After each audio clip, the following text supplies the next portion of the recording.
I have so pleased to welcome you all today. I'm Kimberly Schumacher, CJP's Vice President of Partnerships and Services.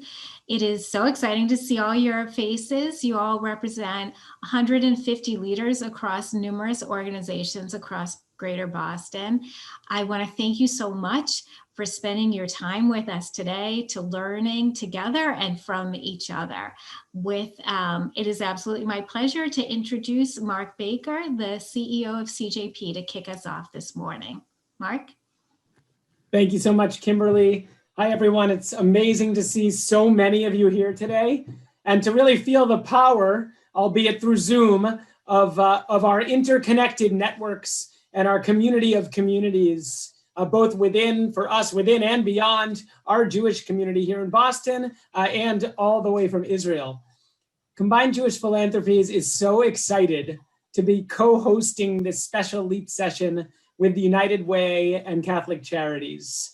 And I have to say, any chance we get to partner together, to learn together, to collaborate, to innovate, to invest, any chance we have to work together, we know that we'll make a bigger difference because we're together. And to me, that's the entire theory behind LEAP, leveraging expertise for advancing our partners. We're living in a networked, interconnected world, and none of us needs to go it alone. We can come together to learn, both from the experts among us and from one another, and we can harness that learning for our own growth as leaders and for the improvement of our organizations, our communities, our society, dare I say, our world. I think we all know we need this right now. So I want to thank all of the organizational leaders who are joining us today. You've been on the front lines of serving our communities over these past 10 months, and your work honestly has been heroic. Thank you for your resiliency, your adaptability, your passion, and really your sacred work during this incredibly challenging time. I want to give a special shout out to the leaders from the Ma'oz, a leadership program in Israel, a network of leaders from across all population groups and sectors of Israeli society. We're so excited that you're joining us today. I want to say that, at least for me, leading during COVID has been a lot of things. It's been challenging, exhausting, sometimes lonely, but it's also been a time of rapid innovation. I think we all know that we are still very much in this crisis and that we need to stay present and attentive to the acute challenges in front of us. Yet at the same time, we need to look up and out at what the future will hold and how we can start shaping that future now. And this is just one of the reasons why we're so thrilled to learn today in this interactive session with a leadership expert and Harvard Business School professor, Dutch Leonard. Dutch is going to help us understand what were the conditions that enabled rapid innovation during COVID, and how can we sustain certainly the good parts of those conditions to set us up for innovation in a post-COVID world. I want to give one more thank you to CJP board members, Catherine Gildesgame and Joshua Margolis, who helped design today's session with Kimberly and Dutch. And I'm so grateful for CJP's longstanding partnership with United Way and Catholic Charities, and for my new friendships with their CEOs, Kevin McKenzie and Bob Giannino. And now I'll turn it over to Kevin and ask him to introduce himself. I'm looking forward to a great day. Great. Hey, Mark, thank you very much. And Bob, hello, great to see you as well. And good afternoon, everyone. It's a pleasure to be here with all of you. And Mark, thank you for the opportunity to host this event on such a challenging topic for all of us. About a year ago, as Mark alluded to, I stepped into my role at Catholic Charities. And like all of you, I never imagined the crises that we've all faced over the past year. When the pandemic first hit, we went into crisis management, like I'm sure everybody did, with daily briefings and working sessions as we dealt real time and ramped up communications across the agency. And I'm fortunate to have an exceptional team that adapted quickly and implemented protocols to ensure we remained operational, serving those that rely on us every day on the front lines in our shelters, pantries, and childcare locations, and implementing hybrid models for our other services to care for those in need throughout the crisis. We all have the responsibility to care for each other, and we could not have responded without the kindness, the generosity, and help of our donors, volunteers, and partners across the community. Today, I'm extremely grateful to two of our most dedicated and longtime friends and supporters, CJP and the United Way, who have stepped up during the COVID environment. For years, through their generosity, CJP has enabled us to provide critically needed legal support to struggling immigrants facing dire circumstances. And during the pandemic, they significantly increased their financial support to ensure that immigrants continued to receive care during the health crisis. And the United Way for decades has also provided much needed support to provide life's basic necessities, food, shelter, and living assistance, and other services to those relying on us. They also stepped up, providing significantly increased support during the pandemic. So Mark and Bob have demonstrated great leadership throughout COVID, and in bringing us together today to discuss a year that has brought so much sudden change to all of our organizations and lives, not to mention isolation. So I look forward to hearing the thoughts and insights from our keynote speaker, Dutch. And now I'll take it and turn it over to Bob. Thank you. Thank you, Kevin. And it's an honor, and I'm so grateful and excited to be here today. Mark and Kimberly, thank you for your leadership and partnership, and Kevin, the work that you and your team does at Catholic Charities. We're truly grateful to be partners with you in this work. You know, I was excited when Kimberly brought this idea forward to partner, to share the messages of Dutch and his experiences and wisdom from in a number of levels. The first is, you know, we are better when we come together. We're better for our communities. We're better for our people and our organizations. We're better for our neighbors.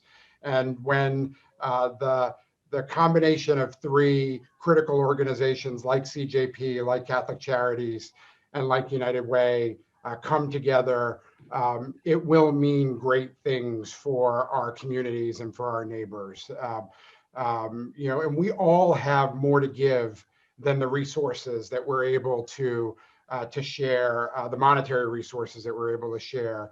And in fact, I think at a time like this, if we're not marrying financial support with knowledge and expertise, we're not truly living into our potential as organizations that are here to bring change about in our communities.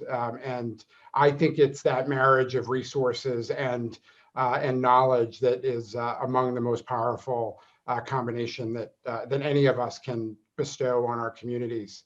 You know, when we began responding to the COVID crisis, you know, we were all deeply immersed in the immediate needs that existed in our communities.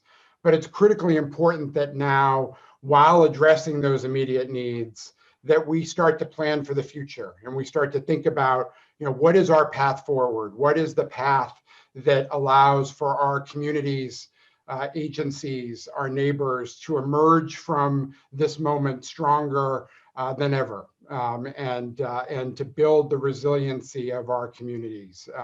Our communities deserve it, they need it, and they're asking us for it.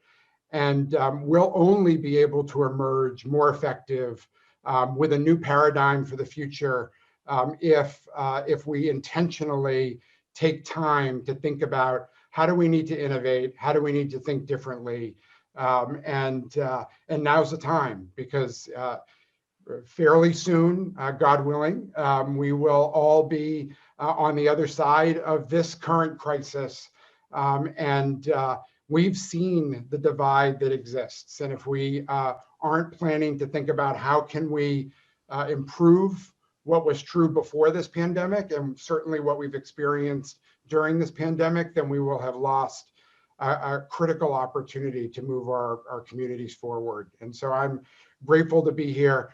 The other reason I'm grateful to be here is I've had the benefit of experiencing the incredible insights and wisdom that Dutch has to share as a product of the Strategic Perspectives and Nonprofit Management course at Harvard Business School myself.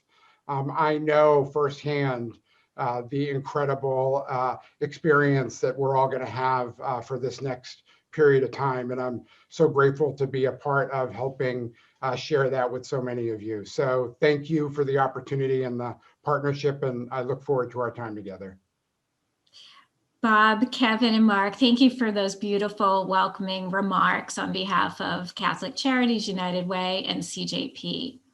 Catherine Gildersgame, one of our incredible CJP board leaders and leadership recipient, is now going to kick off our session and introduce Dutch. Thank you, Kimberly. I'm so excited to be here today. The power of bringing combined Jewish philanthropies, United Way, and Catholic Charities together to learn and to plan, it just makes our community so much stronger. And it's fairly breathtaking to see so many executive directors and board leaders representing such a range of critically important organizations across Massachusetts. I was scanning all of the screens and thinking about all of the impact that you've had in this incredibly complicated year. So thank you for all that you have done. Thank you for making the time to participate today. And thank you for all that you will do going forward. And again, a special welcome to our Israeli colleagues participating in the Harvard Business School MAO's leadership program. As a member of the CJP Board of Directors, and in my role as Senior Vice President of Strategy at a local academic medical center, I know and have experienced the complex challenges that we have all been facing in this past year due to COVID, the associated economic impact, systemic racism, divisive politics, and the challenges that we continue to face as we move forward. I've also been heartened, inspired, and energized by the responsiveness, adaptability, and innovation that our organizations, old, long-standing organizations and new ones, have demonstrated time and time again in these past months. In this program today, Professor Leonard will reflect with us about conditions that have led to the rapid innovations during the past year and what we can learn from this and carry forward. So therefore, it's my pleasure to introduce Professor Leonard. He is the Elliott I. Snyder and Family Professor of Business Administration at Harvard Business School and the George F. Baker Jr. Professor of Public Sector Management at Harvard's Kennedy School. He co-chairs the Social Enterprise Initiative at the Harvard Business School. He teaches leadership, organizational strategy, crisis management, and financial management. His current research concentrates on crisis management, corporate social responsibility, and performance management. And he has authored and co-authored too many books to count on leadership. We are so grateful that Professor Leonard has donated his time to be with us this afternoon. So just two housekeeping details before Professor Leonard begins. First of all, please use the chat feature as you have questions, as you listen to the presentation and the discussion. Professor Leonard will respond to these questions both as we go along and then after the initial presentation. And if you have logistic or technical questions at any time, please chat Hannah Underwood and she's on standby to help. So with this, Dutch, it's all yours. So thank you so much, Catherine. And thank you, Mark and Kevin and Bob and Kimberly for your kind words about what we're all doing here today. I come to you standing before you today, having walked on several different paths that have converged here. My first association with many of you was through the Wexner Foundation at the Kennedy School, and then in a talk that I gave to Wexner alumni. I've also had the privilege of working with the MAOS group at Harvard Business School, courtesy of my colleague and friend Joshua Margolis, who is a board member of CJP, as was already observed, and who was helpful in bringing this together. But I also gave a talk about more or less this same topic, the question of how we cope and make our way through an event like COVID-19 to the Jewish Federation of North America some months ago. Some of you may have seen that, been present for that, or seen the tapes of that. And so why am I here? Why am I, I'm privileged to have the opportunity to be here because I deeply believe in the importance of the work that you all do. Now, you don't need me to tell you how important what you do is, but I wanted you to know that it's been noticed. And I think particularly in the circumstances that we're in now, where we are trying to make our way through a terrible, highly stressful event with many challenges we never saw before, we really are all in this together and we really do need each other. So seeing different elements of the faith community and the social sector come together, for me, this is a beautiful thing. As Bob observed, I teach at Harvard Business School and I'm the co-chair of the Social Enterprise Initiative there, where he took the course on Spinum. Thank you, Bob, for radioing in about that. And I can see that Spinum certificate right behind you in your picture in the gallery. So thank you for that. And this, it gives us hope, because what we hope is that we have been helpful to you all, but you all are a first order essential social resource for how we are making our way, as well as we are, through this terrible and stressful time. So thank you for the opportunity. What I wanted to do this afternoon, what we talked about doing, is to talk a little bit about some of the things that you have previously done, and how you have worked on this set of issues, and then to try to understand what has our recent experience of COVID been trying to tell us about how we can be better organizations going forward in the post-COVID environment. Because for all the terrible things that this has caused and created for us, and all the suffering that it has generated, there is a tiny silver lining here of important lessons about how we can be our very best selves. I have gone around the world, mostly through Zoom, all through Zoom in the last 9 months, talking with organizations about how they have coped and how they have. One of the almost universal things that they tell me is that they turned out to be way more nimble, way more effective at being able to pivot and change and invent things than they had ever imagined they could be. I think that's a really important lesson. So let's see if we can capture that, capture the lessons of that, and try to figure out, how does that help us? What does that tell us about how to be our very best selves going forward? So to do that, I want to start with a couple of things that you all have been involved in before. So I'm going to share my screen here, because that'll bring my slides up behind me. And so whatever works for you in terms of trying to arrange so you can see both the slides and me at the largest scale you reasonably can. And I apologize for the fact that Zoom won't let you also look at the gallery at the same time as doing that. But what I want to talk with you about is this notion of the innovation that we did during COVID, and what that tells us about what other innovation we can do going forward.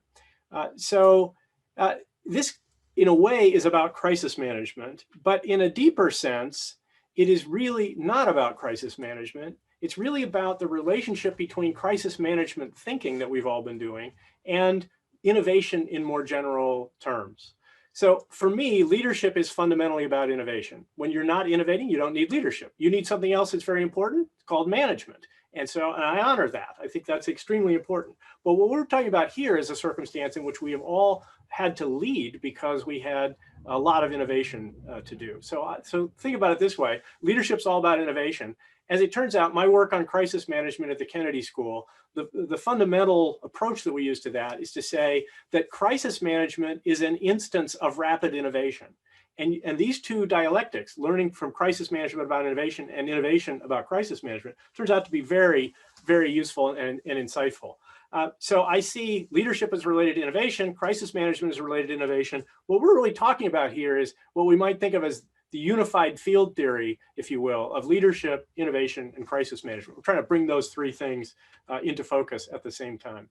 So I want to begin by asking you to think a little bit about this terrible experience that we have been having and are still having, which is to think about how our COVID experience informs our thinking about innovation. So let me just ask you, we're going to use chat a fair amount here. You can also raise hands, and we'll call on people on occasion, just depending on the rhythm of the conversation. But actually, we all say, we wish we were back in the classroom. I wish we were all together. And that's, of course, true. I mean, there's a sense of being in this with one another when we are physically present, which we as human beings need and have all been missing terribly for the last 9 months. However, for me, this year is not about what you can't do. It's all about what you can do. And some of the things that you can do are better than you can actually do in a classroom. And this is one of them. In a classroom, if I ask a question, only one person can answer at a time. And I don't know in advance what they're going to say. But in this setting, you can all answer at the same time. You can all chat in your reactions. And so, and that allows us to look at the chat and say, well, many of you said this, but here's somebody who said something different. So we're going to use chat a fair amount. So let me just ask you to chat in a few words right now about what are the ways in which you see this event, the COVID event, as having been different from other events that you have been engaged in the past, other challenging circumstances that you have faced. Starting to get a bunch of answers here. The length of the crisis. It's actually interesting, Kelly. It's not only long, it's also uncertain how long it's going to be. That's still true. The fact that we were driven apart, Mark, that in this moment when we most need each other, we are least able to actually be with each other. So we've had to find other ways to do that. The intense pace of this, the high degree of uncertainty, the workforce is currently separated from us and we from them. And so we're having to try to interact with different tools than we've ever used before.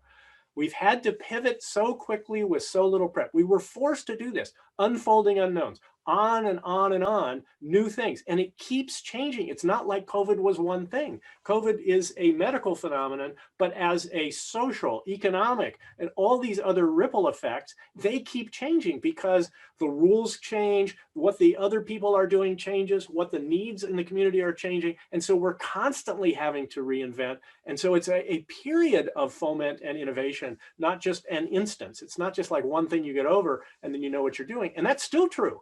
We're still going to have lots of surprises as we go forward with what COVID is actually going to do. So these are great, really interesting observations. And I think a feeling shared by most people around the world. It was happening to everybody at the same time, but it's different things. This is true of every crisis I know. It's not one thing, it's lots of different things. And so different communities, different people are struggling in different ways. And that's given each of you a great challenge to try to customize to deal with the circumstances of each of these folks. Wow, that's a challenging environment. Okay, so related or next question about that. Given that it's all these novel challenges that you have been exposed to, the way I like to think about this, we use the word novelty in talking about crises, because that's what makes them distinct, is all these different things we never saw before. One way I like to think about this is, we had a whole bunch of solved problems in our work and in our impact and in the opportunities we were creating before COVID. But all of those opportunities were designed, or those actions were designed to work in an uninfected world. Suddenly we were in an infected world. And so a lot of those things didn't work. So a lot of solved problems suddenly came to be unsolved. And now the question is, okay, so what do I do about that? How do I fix that? I now have to reinvent quickly how to operate in a COVID-infused world. So what are some of the things you did? What are some of just a few quick observations about major changes that you made? You know, did you turn to different suppliers, provide different services, online shopping for free groceries? There you go, Lindsay. A lot of us have been there, trying to avoid risk where we could. I love, Helen, I love the comment. What we thought would be impossible became possible. How did we make it possible? What did we do to do that? Encourage trial and error, created a trial budget. That's a really interesting idea, Amanda. So you have a kind of venture fund, you know, here's some resources that you can experiment with, and we need to experiment. Sivan, hold on to that thought, the unknown unknown, that's exactly where we're going. That's what COVID pushed us all into, and our question of how we should more often spend time in that space, but not at the pressure of COVID. Training for hundreds of people statewide on Zoom. Think about that. Okay, we've been thinking for years about trying to expand and change our training, and we made a little bit of progress here and there, and then suddenly, in about 10 days, we figured out how we could train 100 people on Zoom at a time. It's astonishing how we were able to. So what we see is, and this is true in most crises, but I think we just see it very vividly in what we've been dealing with here, is we see that we are forced to innovate.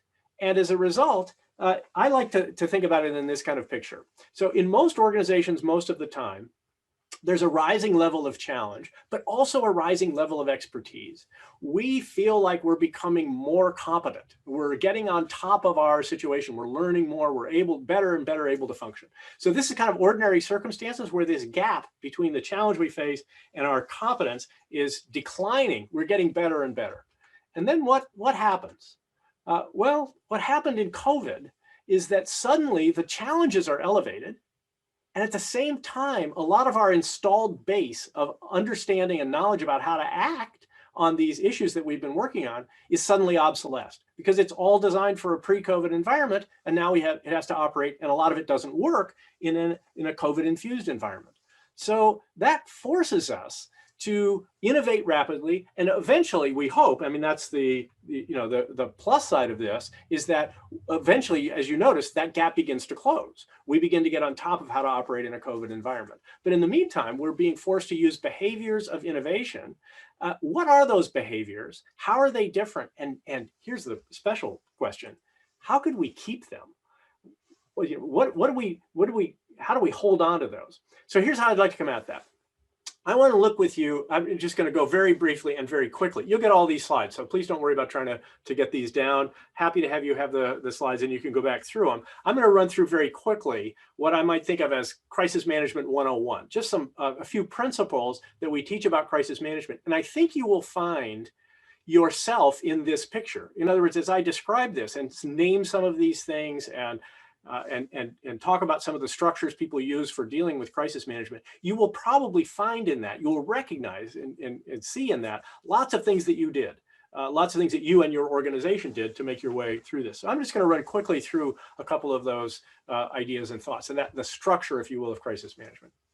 And then I want to turn back with you to the COVID and what it did, what conditions it created, and how we can try to keep the plus sides of that going forward into our renewed work that we have so much work still to do in COVID and then beyond. Okay, so Crisis Management 101. Crisis management has to be the answer to this question. What do we do when no one knows what to do? That's the essence of a crisis, is we're in a circumstance and nobody has a full script or answer or a set of responses. The answer to that is straightforward. We have to figure it out, but in real time, as it's going along, under stress, because it's hugely stressful for us to be in such a position, and embedded in fear, because it's really scary not to know and to not feel like you're on top of things and not to know whether the things you're trying are actually going to work. So this, to us, is the essence of crisis management. Figure it out in real time, under stress, embedded in fear. What can we do to set ourselves up as a structure, and what kinds of procedures and processes and people can we use to make that work as well as possible? So I see major emergency circumstances as like a volcano of issues, competing priorities. We have to do this, but we also need to do that.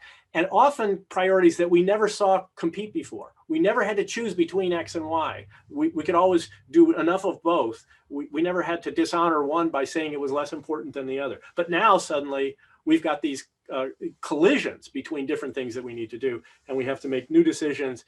We have a whole series of tasks. So it's like this highly stressful circumstance. In routine emergencies, all of those things are familiar to us. And what COVID-19 and other crises present us with, we never saw this before. So that's the real-time under stress, embedded in fear aspect of it. We see three key elements of how successful organizations make their way through it. And almost all organizations that survive in these circumstances find their way evolving into these, to working on these three things. So structure, how do you organize the enterprise? Who are the people that you need? And what kind of problem solving do you use in it?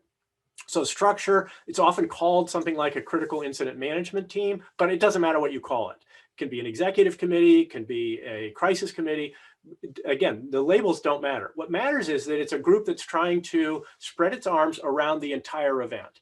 So you don't just set up a structure in which you have 4 or 5 different pieces and assume that you've covered everything. You have one group that is overseeing everything, and it can delegate, but it is responsible for making sure if there is anything major that affects us about this event, that we are trying to contemplate, trying to figure out what that is, trying to get on top of it. So it's the comprehensive view. That's the job of the critical incident management team. And it needs to communicate both internally and externally how it's trying to do that, what its current understanding is, and how things are operating. And many of you will all have different names for what you did here, but I'm gonna bet that every one of your organizations did something like this.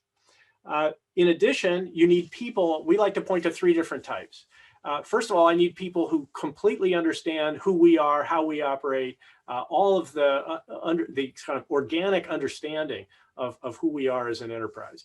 Second, people who are able to help us understand what's going on. What is this crisis that's driving us? What is happening in the healthcare? What is happening in the responses? Now, this is not necessarily an expertise that already exists in the organization. And you may be able to grow it. You may be able to find people or appoint somebody to be monitoring this aspect and reporting to you. A term for this that we use in crisis management is situational awareness. These are the people who are trying to help you be situationally aware. It's to have a grasp of the most important elements of whatever it is that's going on. And so sometimes that means you need to find people outside the organization who can help you to understand. Sometimes it means you have somebody inside the organization who's reading the newspapers and monitoring other things and being able to try to stay on top of things. But that's the second set of people I need is people who are helping us and have an ability to grasp what the external situation is. And then the final element, I need people who understand what our priorities are, who can help decide when push comes to shove and we have to decide between X and Y, how are we going to do that? Who remember our core values. Because I always say the most important thing you can do to help guide yourself in a crisis is to keep focused on what your core values are. A point that I know all of you did, and that we will come back to and talk a little bit more about in a moment. So I need to bring together people with these different perspectives and different capabilities. So structure, some overarching group, the people with these three skills. And I like to think about this as a series of concentric circles with a core group and then a broader working group, and then subject matter experts on different topics. And that at any given moment, we've got some collection of these, but since the crisis itself is migrating and evolving, this may need to change. So I think of the team here as a dynamic concept, not a fixed construct, not a structure that we stay with, but rather something that we decide, now we need some more of this and we don't need quite as much of that. So we're evolving that as we go along. And finally, I want to draw attention to the third main element here. Let me get out of the way of this a second so you can see it better.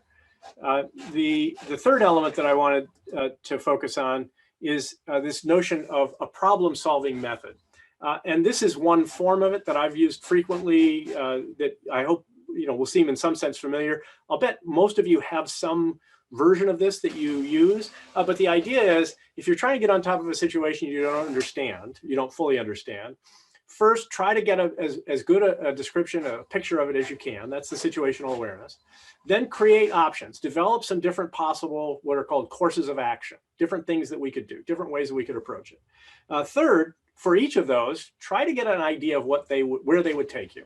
What would be good about them, what not so good, what would be the outcomes if you did each of those different things. Okay, now you've got your understanding, your options, and the predictions. Now you can choose.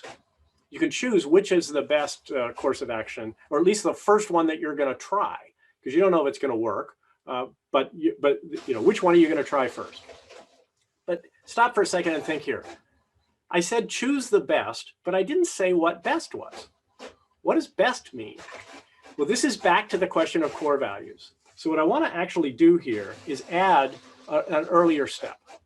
And I'm going to put this in at number 0, not because I forgot and I ran out of numbers, but because I believe it is logically prior to everything else. The most important thing we can do is to remember and always to start with and always to remind ourselves, these are the things that we care the most about. And when I do that, and then I try to make sure, because that changes everything else, that affects our thinking about what elements of the situation do I have to pay attention to? What options do I think are relevant options? That's colored by, that is affected by my view of what my key goals and values are. So always, always, always start with that. Remind ourselves whenever any major decision is coming up, ask what are our core values and how does this decision relate to that? 2 important things happen when you do that. The first is you get a better answer because you just reminded yourself what you care about. The second is after the fact, not everything's going to have turned out well. Some things will not have worked, and some things you'll wish you had thought of something else and done something different. But if you remind yourself always what your goals are and what your values are that you care about, and if you try to relate every decision to that, you will have the benefit after the fact of being able to say, I know we did the best we could have done. And that is the only thing that you can really be sure of coming out of an event like this.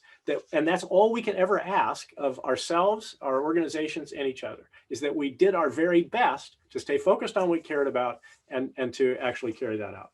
So now, having established goals and values, I can now run through these steps, 1, 2, 3. I can now make the choice, which one seems like it would be best. Then I can try it, and execution here means just put it in place and see if it works, and then repeat. Endlessly, endlessly repeat.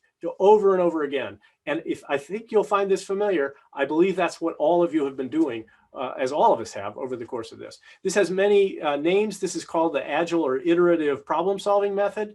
And that's a way to think about what we're doing. So let me ask you here then, what is this? How does this relate to your understanding and you know, do you recognize that as a description of a form of problem solving you've done? Do you have names for this? You know, does it seem familiar to any of you? Again, chat in about this or raise your hand and you know, just what would you call that? I've just described it as agile, as the agile process, but any other names that you all have for it? Scenario planning in real time. Very good. That's a very interesting way to think about it. That's exactly what you're doing. Here's different possible scenarios. How are they going to play out? Beta testing. So IDEO has this notion of rapid testing, rapid prototyping, and then quick testing to find out what's working and what's not. This is a continuous improvement process. This is just a vision process, as Ronnie. This is just what you do. You know, what do you mean you name for it? Why do you need a name for it? Any others? Any other thoughts? Decision-making protocol. That's a good one. I like that. So here's the point that I think, and you'll see this in the chat because I'm sure some of you will chat in additional names here. Here's the observation. This thing has about 1,000 names.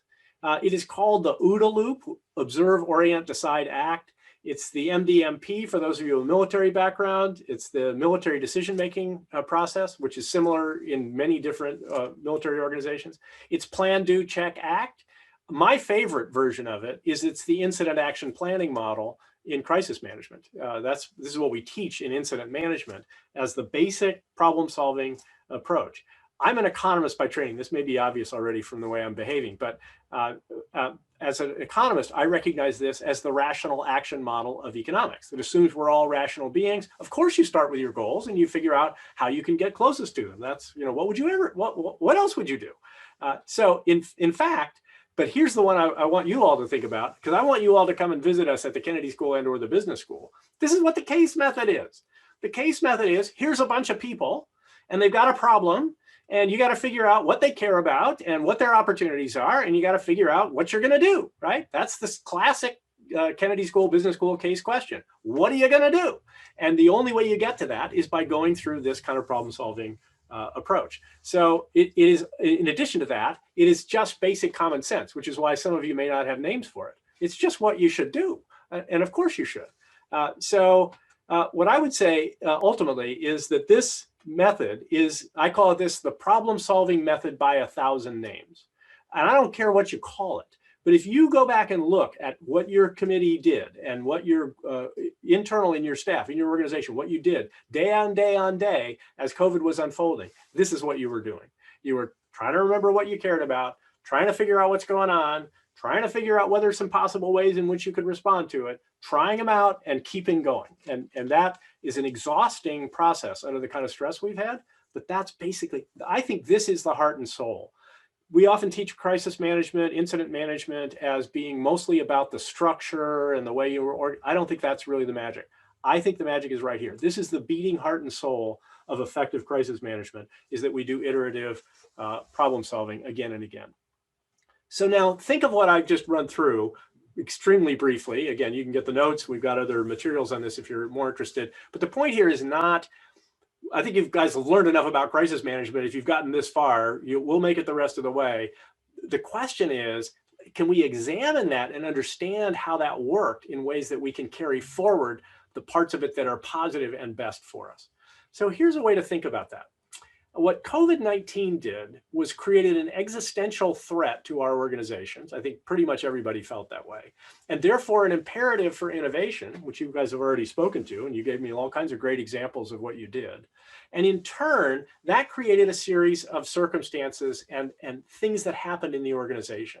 And these are really important because they are partly what enabled us using that kind of structure, the structure, the people, and the problem-solving method was what enabled us to do this. But these conditions contributed to our willingness to do it. So what are the conditions? Well, the first thing COVID-19 did was it totally unified us about what it was we were trying to do. We were all up against, each of our organizations was up against significant challenges of being able to deliver the kind of value that we want to deliver every day in this sudden new environment. We're all on the same side of that wagon. And I like to say, you know, I've been in a lot of crisis situations, and you can tell when it's over. And the way you tell when it's over is that the bureaucratic squabbling begins again. That people start arguing about their thing is more important than somebody else's thing within the organization. During the actual crisis, people are on the same side of the wagon. They're all trying to figure out what to do. So this is like a key insight for us. How do we get unification around our goals, commitment to those goals? Because that's part of what allowed us to be as good as we were in dealing with this. Second thing I'll notice with you is that the authority level of everyone in the organization stepped up at least one level, and often two levels. So when there's suddenly more important strategic work to do, all of us have to step up. And moreover, we have to allow people to step up. So in other words, the authority is more distributed through the organization. That's part of why the organization is able to do so much more, to be nimble, to be able to come up with new things and try them out. And we can't wait for the center to approve every one of those. I love the observation in the chat earlier. We set up a fund that was resources available for experimentation. We are decentralizing the learning, decision-making, authority process within the organization. There's a really important message in that. What if we did that more consistently? What if we did that more often? Couldn't we make more rapid progress? In effect, this situation required us to experiment. Experiment is not something people always love to do. We had a wonderful moment at the business school a few years ago. Joshua will remember this. When our new dean stood up, somebody we'd known for a long time, it was an internal appointment, stood up in front of us on his first day as dean. And he said, I think we need to innovate more. And I think we need, therefore, to experiment more often. Let me define an experiment. An experiment is something inexpensive and reversible. That's actually a really interesting and important idea. In other words, an experiment is not a full organizational, durable commitment to a particular course. It is designed to be as inexpensive as possible, a way to make as much learning as we can so that we can adjust and adapt and figure out something better and keep going. So this COVID required that of us. There's often a lot of resistance to it. What if we could embrace the idea of more common, more constant experimentation? Related to that, the COVID experience, because we were being required, this is an imperative for change, in effect, that reduced the barriers. It blew some of the barriers out of the way. And we've already talked about my favorite example of this is remote work, where organizations have been struggling for years to try to figure out how to get people to be able to work remotely with relatively little progress. And in 1 week, in March of 2020, suddenly everybody got it, figured out how to do it. That I think is an instructive lesson, not just a kind of amusing story. It's an instructive lesson of what we can actually do. So all of this, in effect, amounts to, in the imperative circumstance, it raised the tolerance for trying, for knowing that not everything was going to work. That's what experimentation is all about. Reduce resistance to change. Well, so those are conditions, in effect, that were set by COVID and by you all, by the leaders in your organization, in the operating environment that COVID gave us. And that's what enabled and resulted in our rapid innovation. So what if we didn't have to wait? What if we didn't have to wait for a crisis to trot those capabilities, those skills out, to unify the goals, to reduce resistance to change, to embrace the idea of experimentation, to have elevated authority, to try stuff? What if we could do it all the time? Well, now here's the challenge, and this is the part I want to turn to with you. The challenge is most organizations, if we want to try to keep these skills, we have to notice most organizations are strongly biased against doing that. That is not how they live. It is not how they are organized. It is not what they are designed to do. Most organizations are designed to execute effectively what they already know. And most of the people in these organizations are attracted to the task of executing what we already know. They are comfortable with the status quo, and that's good. The status quo is pretty good. We do great work. And so there is a natural tendency in organizations to be comfortable with what we're already doing and to want to focus on doing that better rather than on inventing something different.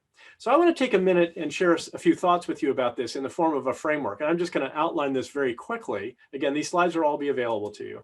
I'm going to outline this very quickly and then ask you to think with me a little bit about the different domains in this picture. Okay, so here's the distinction I like to make. I call this the fundamental classification problem. What I want to classify is different kinds of challenges or opportunities within a given organization. And so the fundamental classification problem is fundamental in the sense that it comes before everything else.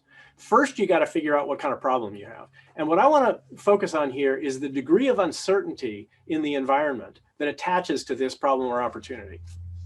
And if it's a low uncertainty, a high degree of certainty, we should come at it one way. And if it's a high degree of uncertainty, we should come at it in a different way. And that's the essence of this idea of the classification of problems. So within this diagram, you see on the vertical axis, the probability that we'll have to make major changes while we're underway. So what's the chance that we're going to have to re-engineer the aircraft while we're already flying the aircraft?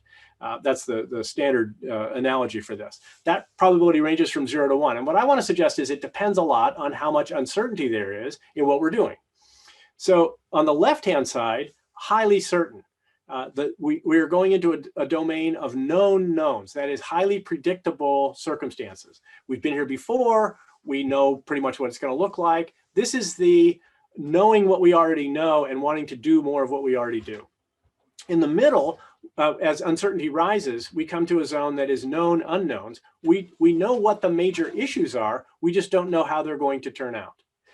So for example, if I'm a real estate developer or if you're building a new facility, you know that an important consideration is going to be what will interest rates turn out to be. You just don't know what they're going to be. You know it's an important thing, but you don't know exactly what it's going to be. However, we can have a probability distribution, we can analyze it, we can think about different scenarios, contingencies. So this is a fairly tractable form of uncertainty. So from the middle to the left, these are problems that we can handle with analysis and risk management and statistics and probabilities, and we can analyze and optimize. As we add additional uncertainty, however, we wind up in the zone of unknown unknowns, where we don't even know what we don't know about what might happen. We don't know what might be coming out of the woodwork at us. And in that zone, we face an entirely different kind of challenge. So one way to think about this is to try to differentiate our thinking across this different domain. Let me rejoin you in the conversation here.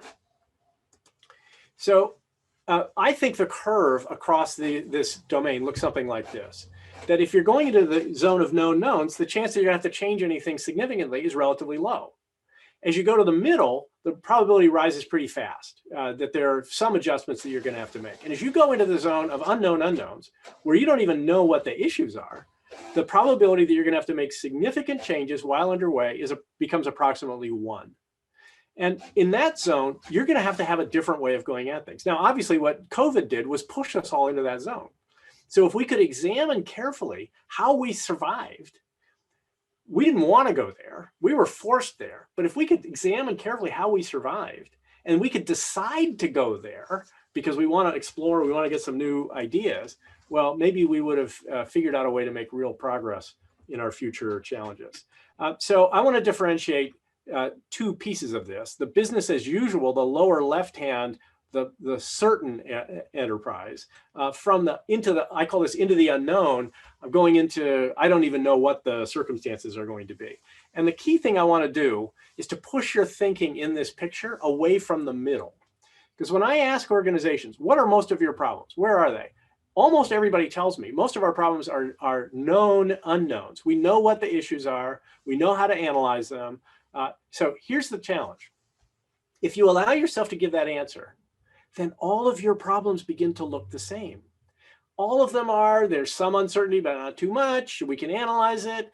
Some are a little bit more messy, some a little bit less, but basically they're all the same.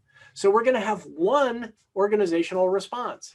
I want to do a really heavy lift here. I want to go all the way from having 1 to having 2, Could we get to having two different ways to think about different problems? So even with the problems in the middle, I want you to push your thinking away from the center. I want you to say, instead of thinking of it as being in the middle, will we do better on this problem if we try to treat it as a left-hand side problem? That is, begin to think of it as more business as usual and try to exploit what we know it. Or will we do better if we allow it to be more open, if we explore more, if we treat it as a right-hand side problem?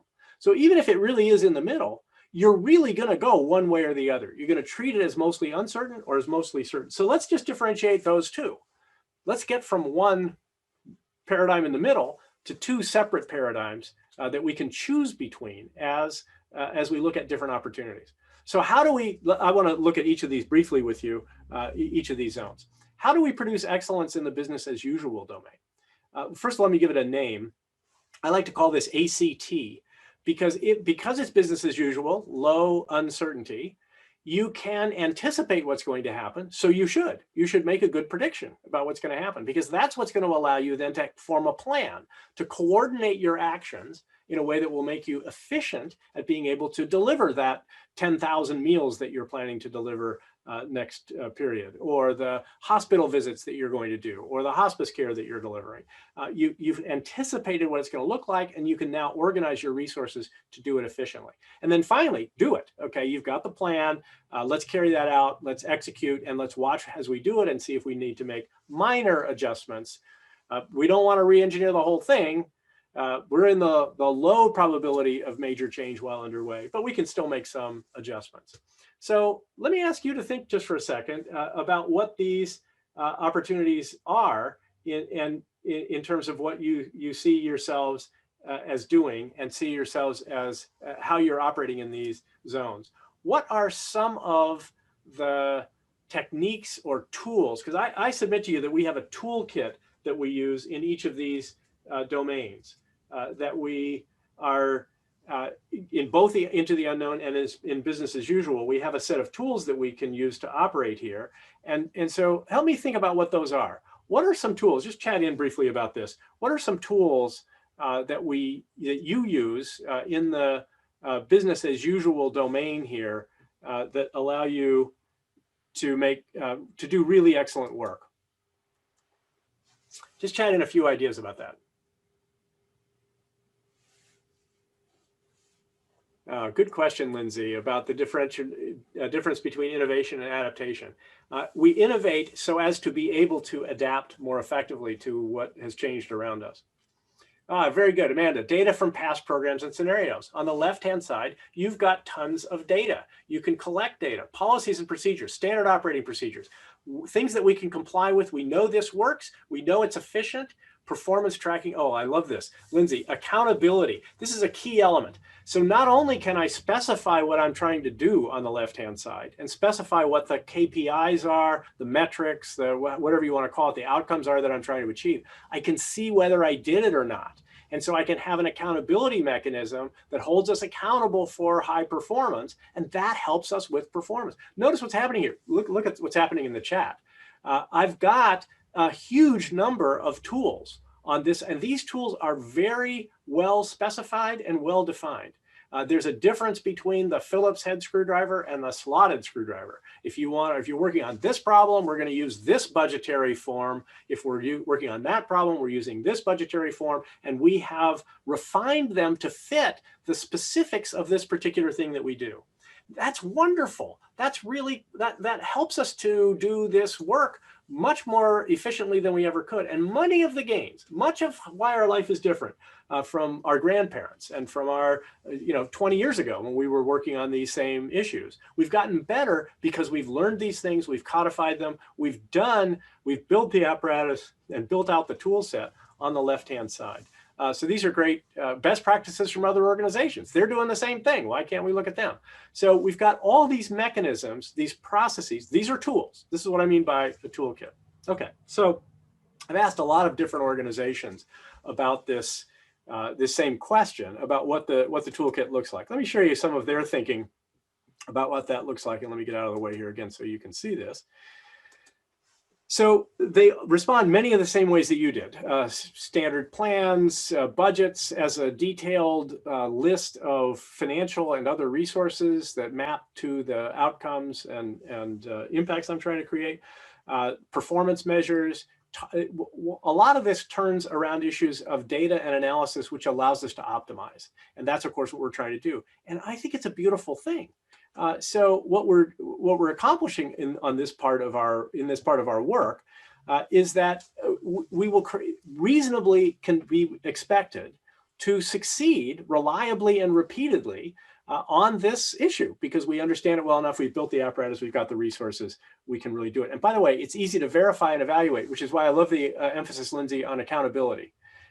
By holding people accountable, you're creating the incentives, and that helps us all to do a better job on those things for which you can define what the outcome is and set a reasonable target, which is all the things on the left-hand side, you can certainly do that for. By the way, that's part of what makes the left-hand side attractive to us, is that you can do all of those things. So what should we call this, or how can we then think about it? I would say that what we're defining here as good performance on the left-hand side is precision execution of the things we already know, of the legacy knowledge that we have in the organization. And a term we might use for that is we're striving to get things exactly right, perfectly, exactly correct. I'll tell you in a minute why I use that phrase, because it's in contrast to one that we'll find on the right-hand side. So let's go to the right-hand side. How do we produce excellence in this domain? How is it different? So chat in here a few words. When you're doing a more kind of open, we're not really sure what's going on, what did you do during COVID? How would you describe that as different? What's the toolkit here look like? So chat in a few words about that.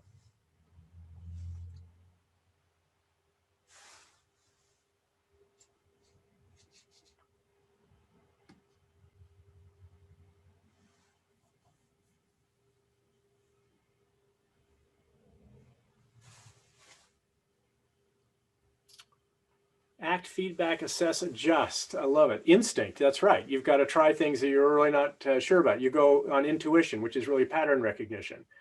Looking to others. Real experiment, we don't limit it.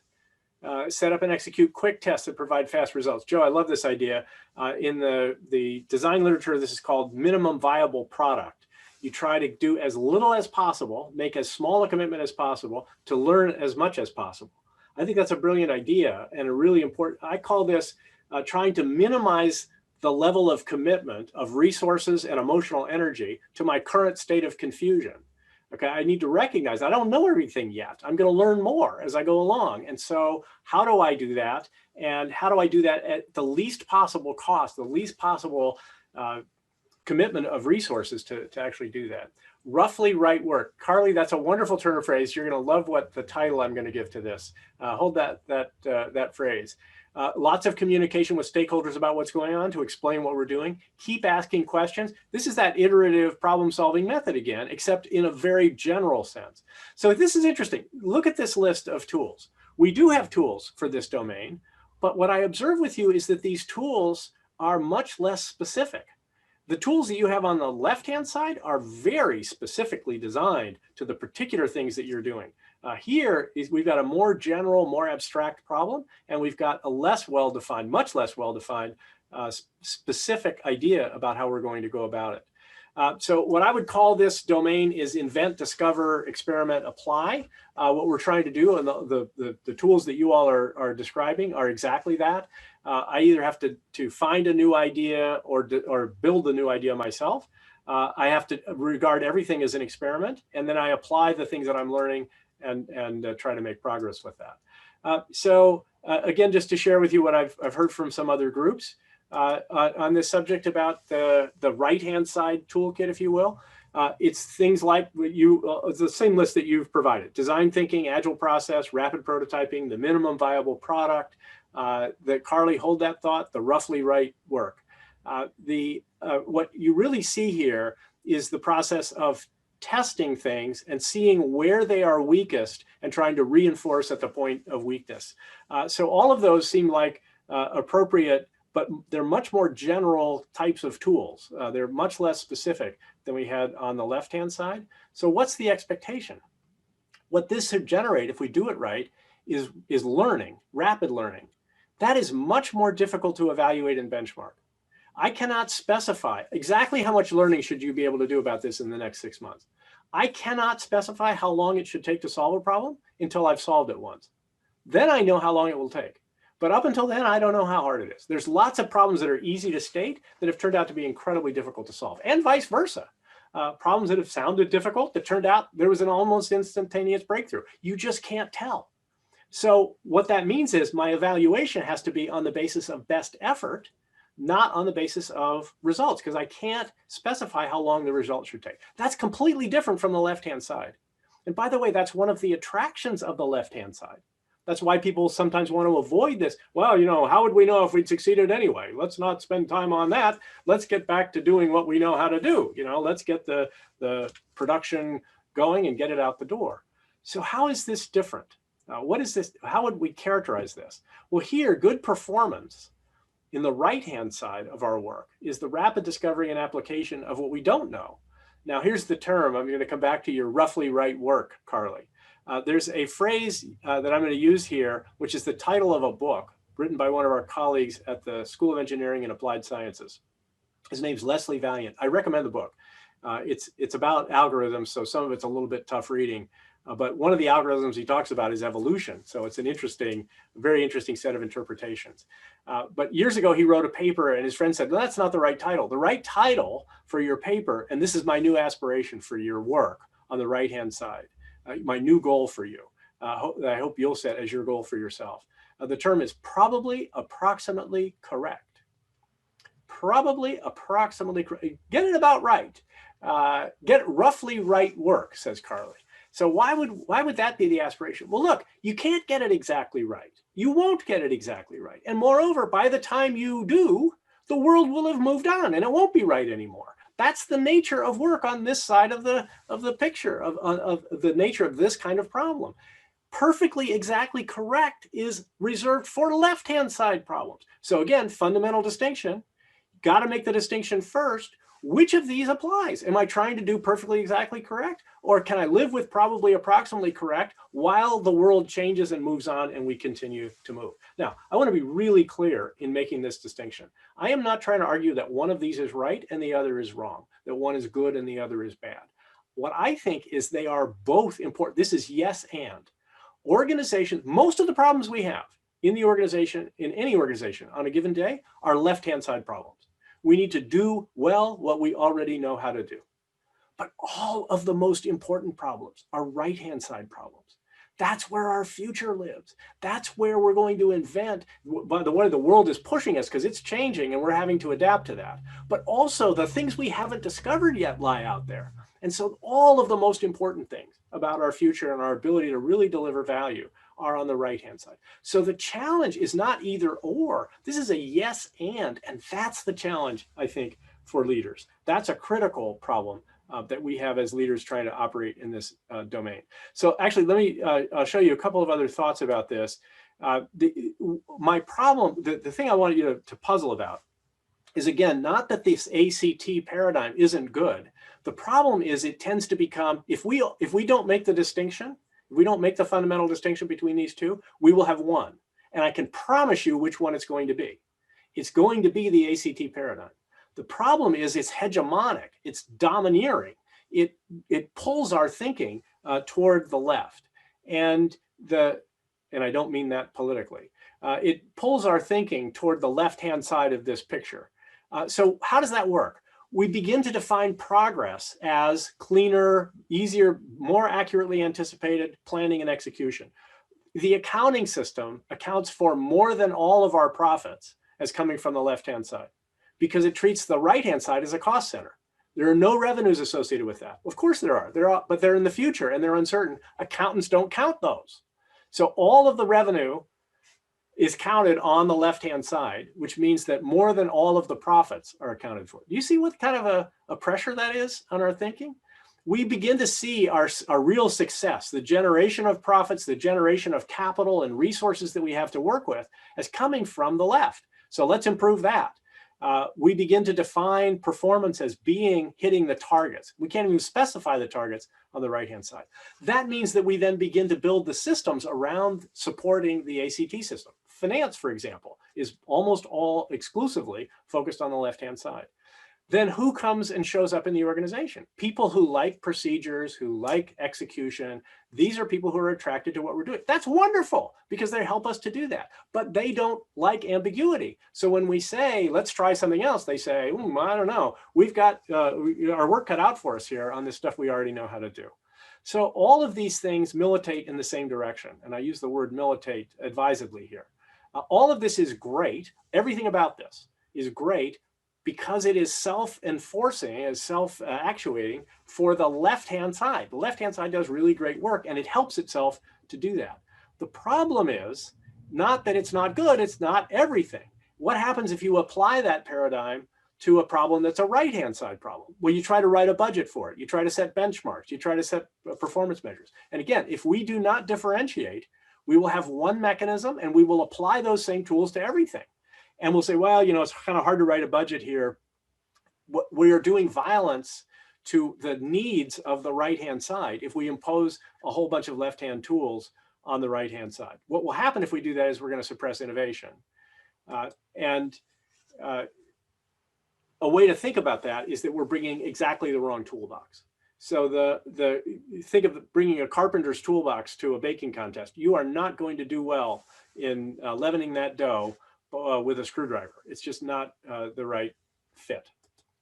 So what is that telling us? I think what that's saying to us is that there is a very strong set of biases on most days in most organizations toward left-hand side thinking. Some of you are probably old enough to remember Ross Perot, who as vice presidential candidate used this very memorable phrase. He was talking about NAFTA, the North America Free Trade Agreement, when it was first being considered.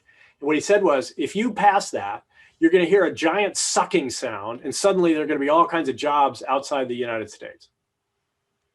He had that wrong, actually, as it turns out. Some jobs formed outside the US, but a whole bunch of jobs formed inside the US too. But leave that aside for a second. That's what he said. Giant sucking sound, and suddenly everything's going to be different. That's what's happening in organizations.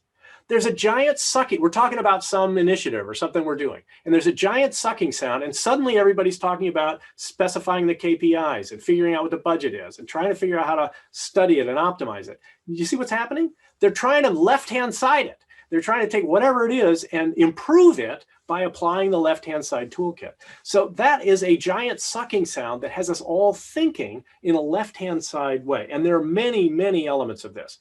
Regulation is an example. Many of you live in or operate in businesses where you have health inspections or other forms of regulation. Regulation is an incredibly left-hand side enabled sport. And so it drags you in that direction. It's very hard for regulation to say, well, you know, what are you trying? How do we specify? How do we figure out whether that's okay? So government in general, and regulation in particular, are very left-hand side biased ways of thinking. So what does that imply for all of us? What does that mean that we're doing, or what do we have to do next? Let me just ask you that for a second. What are some of the biases that you see in organizations that push us to the left-hand side? We'll do chat again, or if somebody wants to comment, raise your hand and give us an example or a story of something that's a left-hand side bias. Any quick thoughts about that?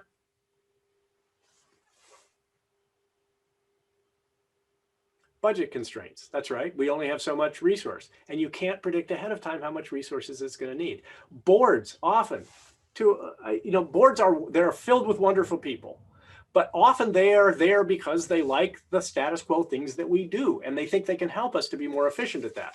Efficiency is a left-hand side concept. Eventually, of course, we're going to want to take anything we invent on the right side and make it on the left side so we can do it efficiently.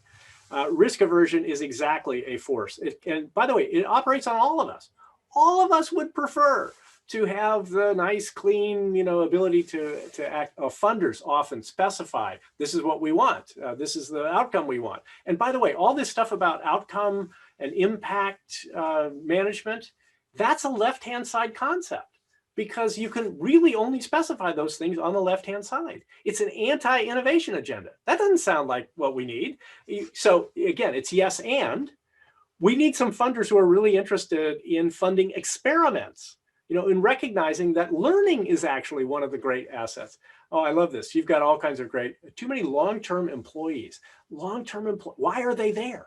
They're there because they love what we do. That's what we already do, not what we're about to do. Okay, and so again, all of these are wonderful people, but the system has a bias toward developing, recruiting, selecting, promoting, training people. We can do all of that on the left-hand side. It's really hard for the right-hand sides to compete. Okay, we don't have a lot more time. You've gotten me started. I've gotten me started on some of my very favorite passionate subjects, as you may be able to tell.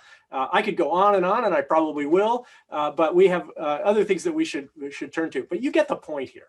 There is a ton of bias in the brand, in our recruiting, self-selection, promotion, training, and that's just beginning. That's just a start in all the status quo forces. A couple of terms of distinction, which I think are useful here. I'll just let you look at these briefly. The exploit terminology is you're exploiting knowledge that you already have. Explore is you're discovering things you didn't know. Structure, the left-hand side environment is structured, the right-hand side unstructured. The left-hand side is more transactional. If I do this, you do that. The right-hand side, we're trying to transform the way we think about things. I like this one. The left-hand side thinks about the world and what we do as a mechanism that we can fine tune. And the right-hand, so what's the alternative to a mechanical system? An organic system, a living, breathing, changing, ongoing enterprise. That's what we all are. Maybe our organizations could be more that way. And in crisis management, we use this distinction between routine and novel. But here's the distinction I really want to suggest to you about these two. The left-hand side is really about management, and the right-hand side is really about leadership. And I don't mean any dishonor to management in that. Remember, it's yes and. I want management for management problems, and I want leadership for leadership problems, and I want to be able to tell the difference. And I want to be able to alert everybody to the difference and to bring the right toolkit. Okay, so where does that then take us? I think this is a favorite phrase of John Cotter's, and I think it really is appropriate. Most organizations are under-led and over-managed. In other words, we are attracted to all those managerial tools on the left-hand side. We don't spend enough time thinking about how to lead on the right-hand side. So how do we proceed? How do we make progress in this? Again, another way of thinking about what we're saying here is that everything ought to depend on the nature of the problem. Once we decide it's a left-hand side problem or right-hand side problem, everything else follows from that. Organizational structure, left-hand side, hierarchical, right-hand side, flatter.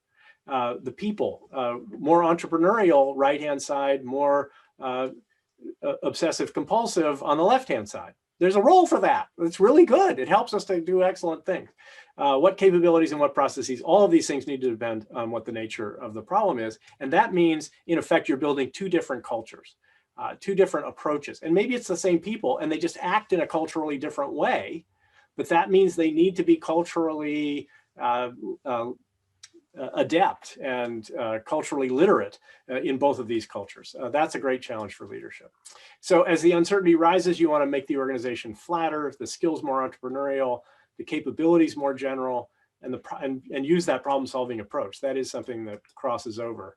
But what we're really talking about here is that what leaders do to try to increase the rate of learning is to set conditions in which people will be able rapidly to learn and to change.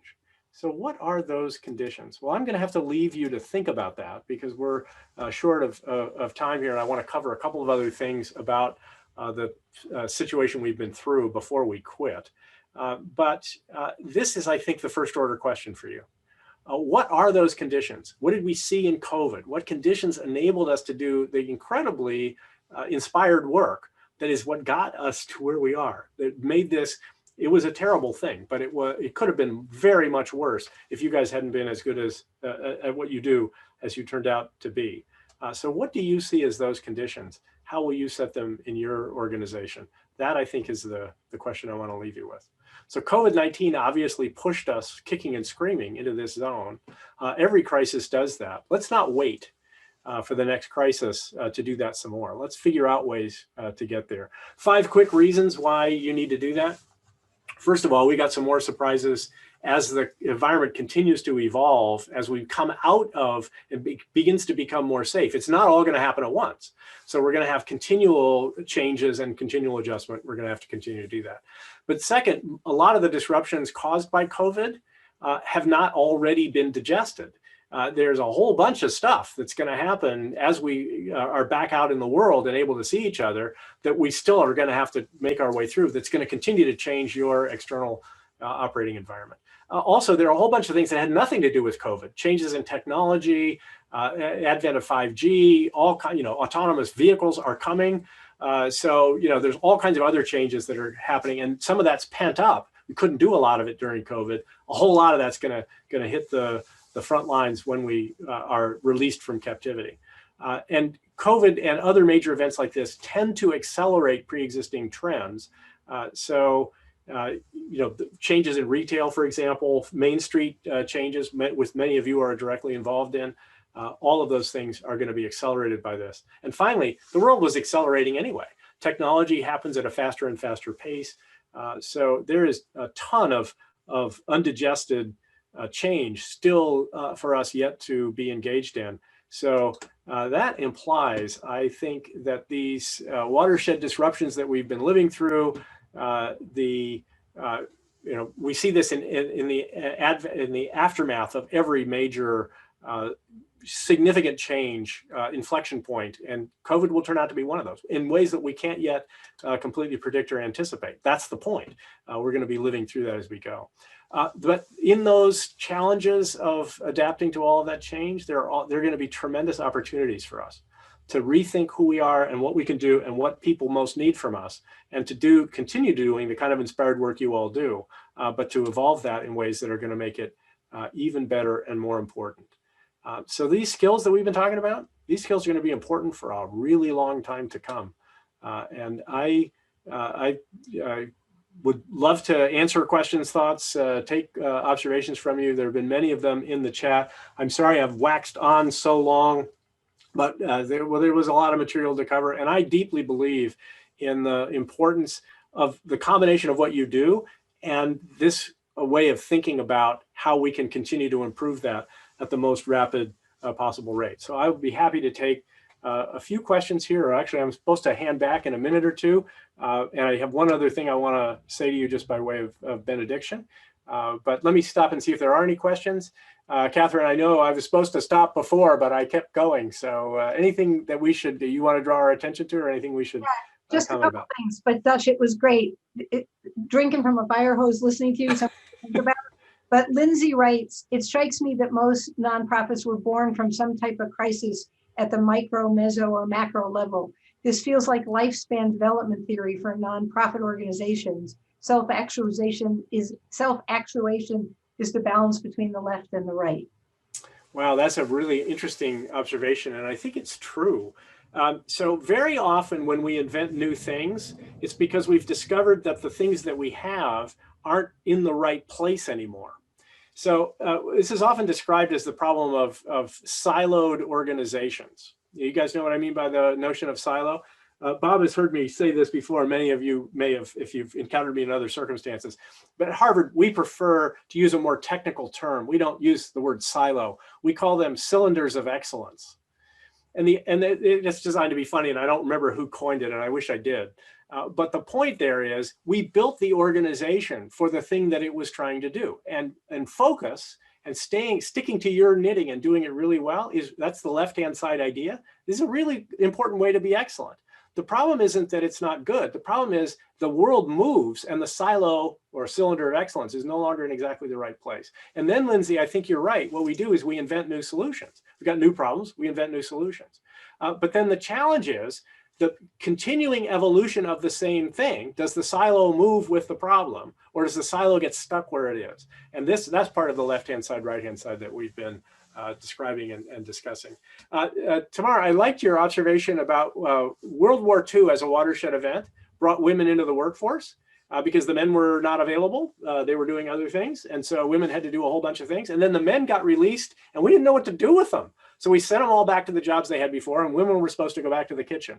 Well, that was because we didn't know how to adjust the economy to the fact that we now had a sudden dramatic increase in the pool of available competent labor that we had discovered. But I noticed if you look at the next 25 years after that, that is what happened. We figured that out. We harvested that set of things that we had learned during World War II, and the world was forever changed by that.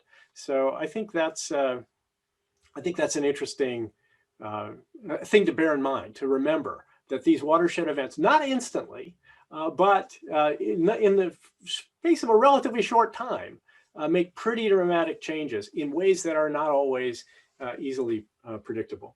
Well, let me just take a moment. I would love, happy to answer further questions, and but I want to be honest about your time and respectful of all that. So let me just say a couple of other things. I'm going to leave you with this as a slide. This is some things, some ways in which you might try to figure out within your organization what kinds you want to, kinds of things you want to keep. So I would urge you to go back and do the kind of thing we were talking about in the abstract here, more specifically, to look in your own organization and ask, what were the specific things that we do? Maybe write a case study about that. A case study is a non-judgmental description of what we did. And then you could talk about the case study. You know, how did we do that? Why and who are the heroes of this? And what kinds of behaviors does that mean we need to celebrate? Then try to practice those skills, put them into place, to be intentional about that, very specific about, okay, let's find a right-hand side problem. Let's organize a right-hand side group. Let's work on it in a right-hand side way. So formally commit to that, formally commit to more decentralization of authority, give people more operating leverage, and see what they can come up with. And help to spread through the organization the ideas of what right-hand side behaviors look like. So key message, first of all, make the distinction, figure out which kind of problem you got, recognize that there are different tool sets, bring the right tool set, and be intentional about all of that as a leadership and management challenge. So I think we always need, in any crisis circumstance, a rational basis to be hopeful. Hope is a wonderful resource. It's not a policy, it's not a strategy, but it is an enormously important resource. And for me, the rational basis for hope is leadership, and in particular, your leadership on these issues about all the social matters that you all wrap your arms around and make progress on every day. And resilience in the end, and our innovation in the end, is really only your and your organization's adaptability personified. That's what resilience is all about. So this is the rational basis for hope that I have for my world is on this screen. It is the people who I am facing here and the work that you all are doing. So I believe this is first order important. We always underpredict how capable we can actually be. COVID should have taught us how much we underpredict, because we turned out to be way better than we imagined. This work has to be done because we have even more important problems in the future, and some legacy problems that we haven't dealt with that we really need to figure out. This may be hard. It may be the hardest thing anybody ever asks us to do. I hope it will be. I hope it will turn out to have been the hardest thing anybody ever asks us to do. But you can do this. You can bring an understanding and a developmental orientation. We can all learn how to do this better, and we can learn from our recent history how we can do it better. And in a way, only you all can do this. It has to be distributed through organizations and through what we do. So I'm going to stop here. I want to thank you for the privilege of being with you. I want to thank you for I hope some of these ideas will contribute to the work that you do, because that is my highest aspiration. You all are probably familiar with the Quaker religious tradition. In the Quaker tradition, I'm told, Quakers meet in town meeting to talk with one another about what's going on. And the highest compliment you can give to someone in that setting is, you are speaking to my condition, which is to say you are speaking to my world the way it actually is, not some kind of simplified or fantasized or sanitized version of it. You are speaking to my condition. That was my aspiration here. I hope I have been speaking to your condition, and I look forward to all the great work that you guys are going to do. Thank you guys for what you do every day and for allowing us, we hope, to be able to contribute to that. Thank you. It's been a huge pleasure to be with you. I appreciate the opportunity. I'm handing back now to Kimberly or whoever else wants to take the ball. Thank you, Dutch. On behalf of all of our partners here today and all the leaders, I want to extend an enormous thank you both to you, Dutch, for giving us so many tools and frameworks and leaving us on that message of hope. I also want to thank all the participants today. Your comments and questions, even through that chat format, made the discussion as robust and as useful as it was. I love that, Dutch, you gave us some questions. You left us with some questions to take back to our own organizations so that we can continue this work and continue the thinking.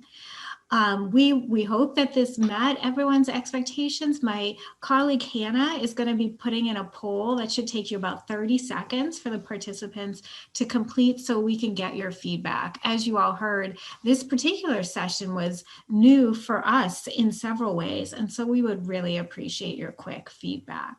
So I'll leave you to do the poll, and I want to wrap up with enormous gratitude to our immense leadership across the community. Thank you all.